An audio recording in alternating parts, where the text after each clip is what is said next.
Hello everyone and welcome to Franchise by Nguyễn Phi Văn. I'm having a very special guest on my show today, the General Director of KFC Việt Nam, also my friend Chef. And as you know, he's been leading KFC in Vietnam, a very successful international franchise brand. So I would like to explore how he can actually, show us some of the tips, some of the things that KFC has done right in Vietnam, and also his advice for the aspiring young entrepreneurs of Vietnam so that we can package and export our franchise models and brands in the future. Thank you very much for being on the show with us today, and thanks for supporting VFLN. My first question would be about KFC, since you're the GD of KFC.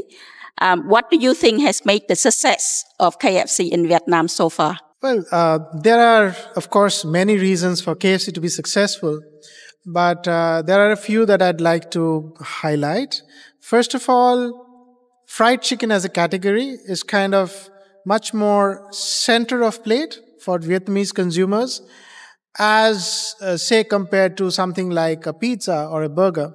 So that's important, and KFC was kind of the right brand. The second thing would be a great relationship between the franchisors and the franchisee, a sort of mind meld and orientation towards a single goal. Often what we see is that franchisors they tend to be very interested in growth, whereas franchisees are more oriented towards profits, right? So KFC Vietnam, one of the reasons for success, I would say, is that was able to quickly reach profitability, which meant that, the interests of both parties are aligned.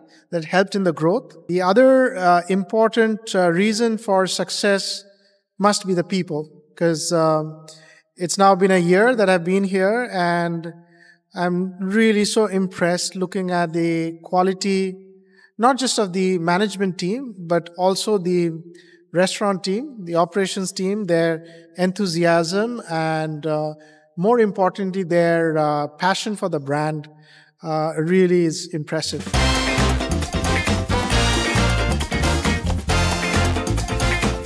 Thank you for that. I mean, there are a lot more international brands entering Vietnam because Vietnam is a very potential market for franchising at the moment. For brands that are to enter Vietnam, what would you say about the challenges of the Vietnamese market, and what would be your advice from somebody who has been here, done that, and helping an international brand succeed in Vietnam? Sure. So, international brands coming here, first of all, need to deal with, like I just spoke about, the cultural relevance to fit their brand and their products to be relevant for the Vietnamese consumer. That's very important to achieve the product market fit, so to speak. I'd say that the second challenge that's posed is that almost every market has a different kind of unit economics. For example, here in Vietnam, rentals or occupancy costs, they tend to be on the higher side, just because if you compare, say, a city like Ho Chi Minh City versus Bangkok as an example, the sheer availability of retail space here is like 10-15% compared to, let's say, Bangkok. And so the prices are higher. Based on this, the international brands need to be able to adapt their models to be profitable. The third one, I'd say, is the legal aspects of business. Franchising per se seems to have very clearly done legal regulations. But despite that, for many industries, there are chance for interpretation of laws in certain ways. And international brands accessing the Vietnamese market need to be sure about what lines of business they need to have. So some of the elements that I believe could be challenges for international brands. This is out of the script, but you just shared with me that KFC Vietnam has gone live streaming, and it's been a success, and you are the first QSR company to actually do it. So can you share a bit about what you think about the potential of it for the future? Yeah, so, I mean, you look at our lives as they are today, and you'd see a lot of people moving towards scrolling. They love reels, and TikTok is a phenomena which has been amazing here in Vietnam. It's a great way to connect with the younger audience, with the Gen Zs.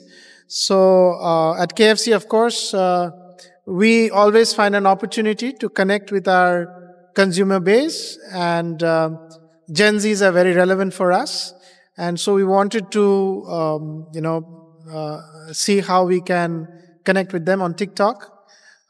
We already had a lot of videos of our, the Gen Z workforce that we have. Almost majority of our workforce is with very young people.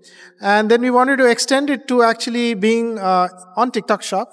So if there's an audience, and I know that you've got quite an audience, I'd invite everyone to go and look at us on TikTok Shop, on our channel, and also subscribe to us. So we believe that this is an initiative that's going to go really well as well.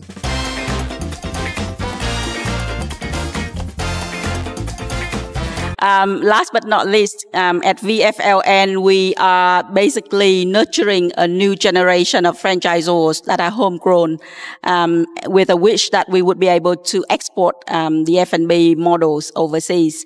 As somebody who is an industry expert, what would be your advice to the young and aspiring young entrepreneurs of Vietnam who would like to be the franchisors in the future?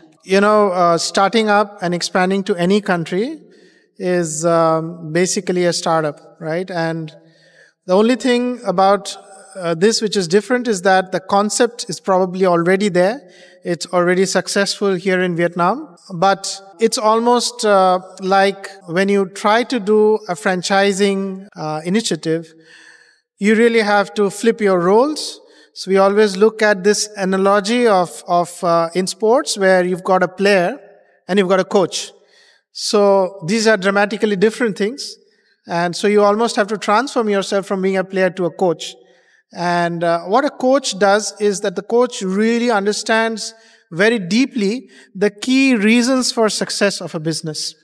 So Vietnamese potential franchisors need to understand why their business is successful, write that out in the form of templates, in the form of clear processes that are scalable, that bring in consistency in the way that franchisees in other countries can run the business, and then play the role of a coach. And often this means recruiting a team that's focused on the job of coaching, very different from the job of actually running a business. So I think that my one sentence advice would be focus on coaching. Thank you very much, Chief, for being on the show with us today. Thank you for your time. And I do hope that we will see a lot more of you in the future. Thank you very much. It was a pleasure. So there you go, everyone. You've heard from the General Director of KFC Vietnam about how international brands can enter Vietnam successfully from the perspective of someone who has been developing an international franchise brand in Vietnam successfully, and recently has also been the first QSR brand to live stream and sell on TikTok. He has also given us some advice for the aspiring young entrepreneurs of Vietnam to build our homegrown brands so that we can export our brands and models internationally. So go Vietnam. I would really want to see how Vietnamese brands could package, could be professionalized, and see the Vietnamese brands being able to develop globally in the future.